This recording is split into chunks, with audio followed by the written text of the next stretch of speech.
الحمد لله رب العالمين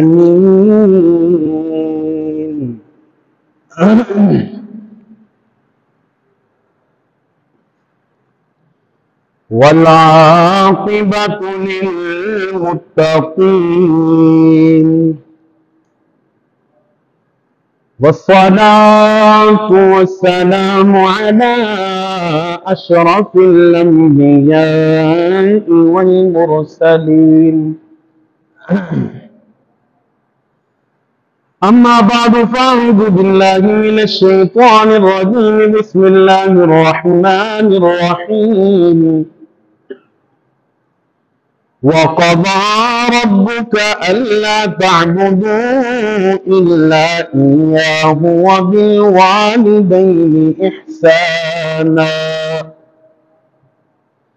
آمنت بالله صدق الله العظيم وبلغنا رسوله النبي الكريم الأمين اللہ پاک کی بے پایاں حمد و صلات سرور کائنات فخر موجودات امام الانبیاء سید انس و جاں حضور پرنور شافع یوم النشور حضرت محمد مصطفیٰ احمد مجتبیٰ صلی اللہ علیہ وسلم کے غلاموں ہم تمام یہاں جمعۃ المبارک کے دن جمع ہیں۔ اللہ پاک ہم تمام کا مل بیٹھنا اپنی بارگاہ میں قبول فرمائے۔ میں نے آپ کے سامنے 15ویں پارے کی آیت کا ایک حصہ ایک جز آپ کے سامنے پڑھا۔ دعا فرمائے اللہ کے کائنات مجھے اس آیت کے تحت حق اور سچ بیان کرنے کی توفیق عطا فرمائے۔ اللہ تبارک و تعالیٰ نے قرآن مجید میں ارشاد فرمایا وَقَضَى رَبُّكَ أَلَّا تَعْبُدُوا إِلَّا إِيَّاهُ، اور حکم دیا ہے تمہارے رب نے اللہ تعبدوا الا اياه کہ تم صرف اسی کی عبادت کرو، اسے ہی پوجو، اسی کو ہی مانو، اسی کو ہی سجدہ کرو، وہی تمہارے رکوع کے لائق ہے، وہی تمہارے سجدوں کے لائق ہے۔ خدا کے علاوہ کوئی بندگی کا مستحق نہیں ہے۔ فرمایا وَقَضَى رَبُّكَ أَلَّا تَعْبُدُوا إِلَّا إِيَّاهُ۔ دوسری جگہ ارشاد فرمایا وَمَا خَلَقْتُ الْجِنَّ وَالْإِنسَ إِلَّا لِيَعْبُدُونِ، جن و انس کو پیدا اس لیے کیا إِلَّا لِيَعْبُدُونَ کہ وہ میری عبادت کریں۔ کس کی عبادت کریں؟ اللہ کی، پیدا کرنے والے کی عبادت۔ وَمَا خَلَقْتُ الْجِنَّ، اس تخلیق کا جو فاعل ہے وہ رب ہے۔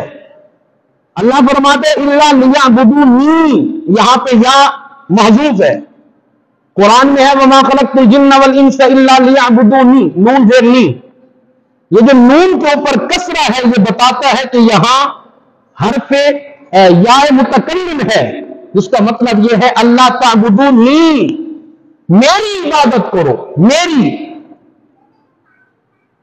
کس کی عبادت کرو؟ اللہ تعبدونی یا فاعبدونی وما خلقت الجن والانس الا یعبدون، یعبدونی، میری عبادت کرو۔ پیدا اس لیے کیا کہ میری عبادت کرو۔ یہاں فرمایا وَقَضَى رَبُّكَ أَلَّا تَعْبُدُوا إِلَّا إِيَّاهُ، یہاں کلمہ حصر لے آیا مالک کہ صرف میری عبادت کرو، صرف اور صرف اللہ کی عبادت کرو۔ عبادتوں کے لائق سورہ ملک کے اندر ارشاد فرمایا تبارک الذی بیدہ الملک، برکت والی ہے وہ ذات کہ جس کے قبضہ قدرت میں بادشاہت ہے، جس کے قبضہ قدرت میں سارے عالموں کے اختیارات ہیں۔ وَهُوَ عَلَى كُلِّ شَيْءٍ قَدِيرٌ، وہی ہر چیز پر قادر ہے۔ الذی خلق الموت والحیات، وہ تو وہ ذات ہے جس نے تمہارے لیے،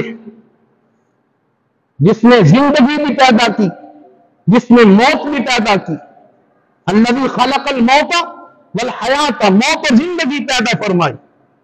یاد رکھیں حالانکہ اصول یہ ہے، پہلے پیدائش ہے، بعد میں موت ہے، لیکن فرمایا الذی خلق الموت والحیات، اللہ نے تمہارے لیے موت کو بھی پیدا فرمایا، زندگی کو بھی پیدا فرمایا۔ پتہ کیا چلا؟ بات یہ ہے کہ موت، زندگی سے پہلے انسان کچھ نہیں تھا، زندگی سے پہلے انسان کچھ نہیں تھا، مٹی تھا، پانی تھا، آگ تھا، پانی، مٹی، آگ، ان تمام کو جمع فرما کر رب نے انسان کو پیدا فرمایا۔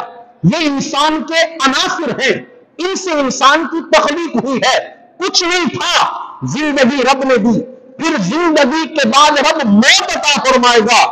پتہ یہ چلا زندگی ملنے پر اللہ کا شکر تو ادا کرو، مگر فخر نہ کرو، تکبر نہ کرو، اترا کر اس زندگی کو برے کاموں میں نہ لگاؤ، اترا کر اللہ کی ناشکری کرتے ہوئے اپنی اس خوبصورت زندگی کو تباہ برباد نہ کرو، اس لیے کہ جس رب نے تمہیں زندگی دی ہے اسی رب نے پہلے موت بھی پیدا فرما رکھی ہے، موت بھی تم کو آئے گی۔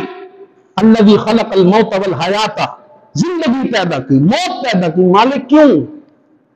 لیبلوکم ایکم احسن عملا، تاکہ وہ آزمائے تمہیں، تاکہ وہ تمہیں آزمائے کہ تم میں سے کون نیک عمل کرتا ہے۔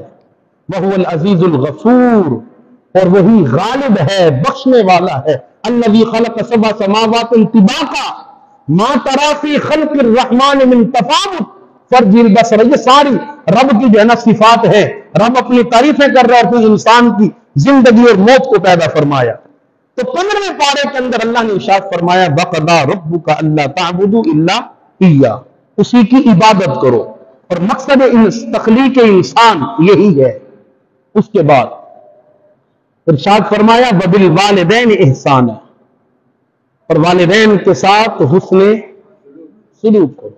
اگر سادہ ترجمہ کروں تو وَبِالْوَالِدَيْنِ إِحْسَانًا، والدین کے ساتھ احسان کرو، والدین کے ساتھ، حالانکہ اولاد والدین کی خدمت کرے تو وہ احسان نہیں ہوتا، احسان نہیں ہوتا، لیکن رب نے فرمایا وَبِالْوَالِدَيْنِ إِحْسَانًا،